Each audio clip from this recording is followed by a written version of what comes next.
Ξυπνήστε, φανταστείτε Έλληνες, Έλληνες. Συμμαχίστε όλοι Έλληνες, Έλληνες. Μονιάστε, αγαπηθείτε Έλληνες, Έλληνες.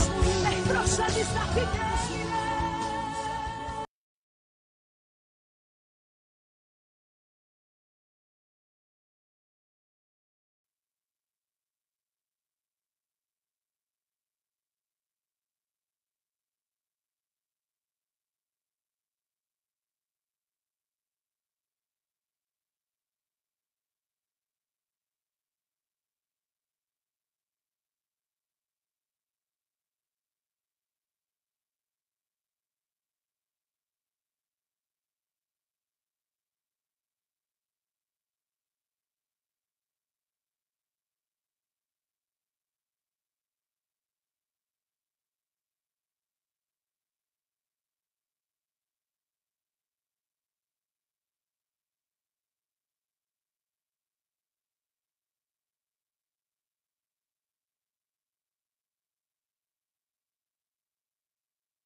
Ενημερώσου για το πολιτικό φορέα του ελληνικού έθνους, για τη δημιουργία της Ελλήνων πολιτείας, με αξίες, αρχές και πολιτιακούς νόμους, για την πλήρη αποκατάσταση του ελληνισμού.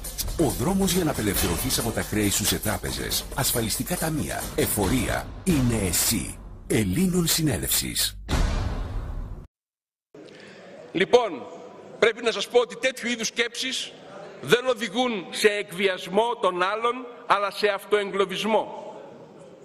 Το πρόβλημα είναι πότε αυτές οι απλές αλήθειες θα γίνουν ευρύτερα αντιληπτές.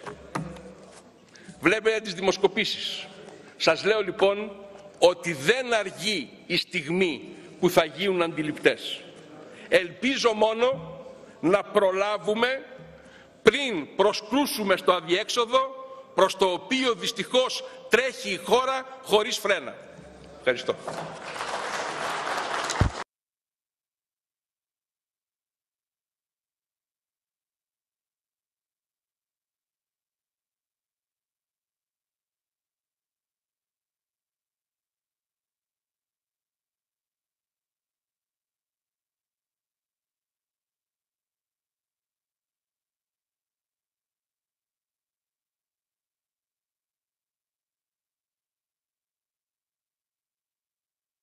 Δεν θα ασχοληθώ καθόλου με τις συμβουλές που ακούσαμε προηγούμενα, όπως και με τις αναφορές στην περίφημη σύσκεψη των Κανών, στην οποία συμμετείχε ο προλαλής σας και πρωταγωνίστησε για τις μεγάλες περιπέτειες που ύστερα και η παράταξή του και η κυβέρνηση, αλλά και η χώρα υπέστη.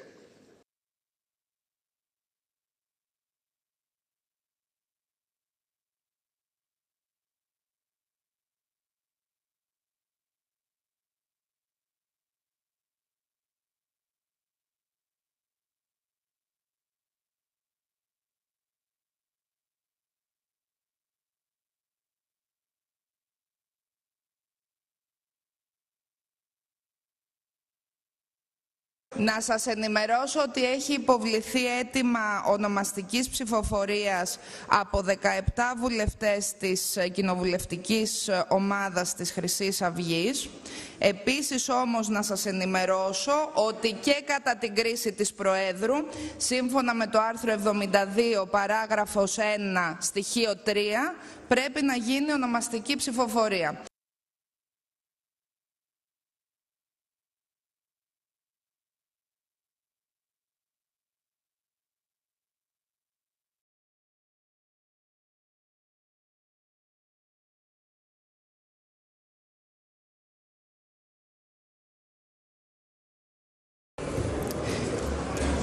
Επαναλαμβάνεται η διακοπή σας συνεδρίαση.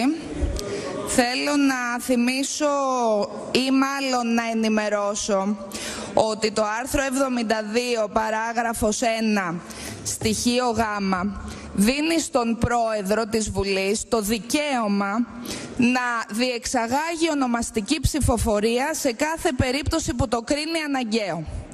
Ως Πρόεδρος της Βουλής, με δεδομένο ότι είναι πολύ σημαντικό αυτό που αποτυπώθηκε στη συζήτηση, δηλαδή η ευρύτατη πλειοψηφία με την οποία στηρίχθηκε το νομοσχέδιο αυτό να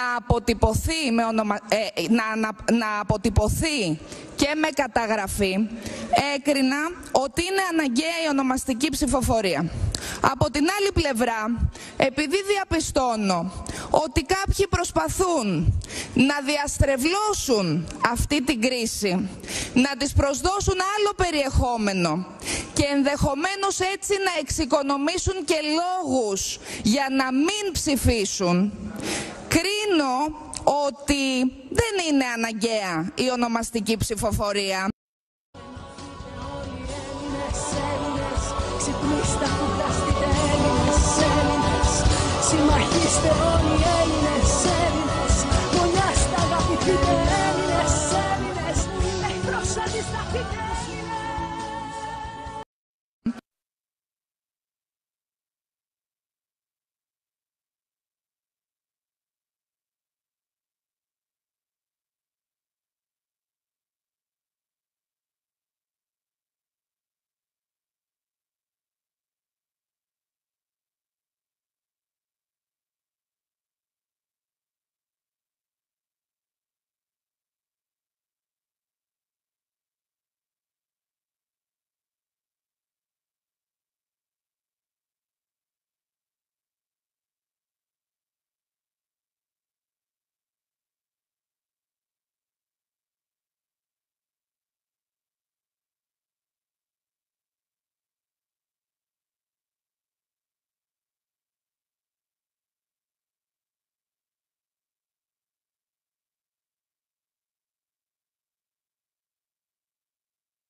Υπάρχουν πολλοί μασόνοι οι οποίοι είναι πολύ καλοί Έλληνες πράγματι. Υπάρχουν πολλοί μασόνοι οι οποίοι είναι πολύ καλοί Έλληνες πράγματι. Υπάρχουν πολλοί μασόνοι οι οποίοι είναι πολύ καλοί Έλληνες πράγματι. Για την δεύτερη τροπολογία που τροποποιεί τις προϋποθέσεις απόκτησης δικαιωμάτων επιδιωτικών και δημοσίων νήσων και νησίδων, την υπερψηφίζουμε. Μίλησε για κάρτα πολίτη και πλαστικό χρήμα, έτσι δεν είναι? Ναι. Μπράβο. Η Χρυσή Αυγή δεν ψήφισε στην κάρτα του πολίτη. Εμέσως πλην σαφώς με το νομοσχέδιο της ανθρωπιστικής κρίσης άρθρο 3 παράγραφος 3. Ψήφισε ή δεν ψήφισε? Ναι. Ενημερώσου για το πολιτικό φορέα του ελληνικού έθνους για τη δημιουργία της Ελλήνων πολιτείας με αξίες, αρχές και πολιτιακούς νόμους για την πλήρη αποκατάσταση του ελληνισμού. Ο δρόμος για να απελευθερωθείς από τα χρέη σου σε τράπεζες, ασφαλιστικά ταμεία, εφορία είναι εσύ. Ελλήνων Συνέλευσης.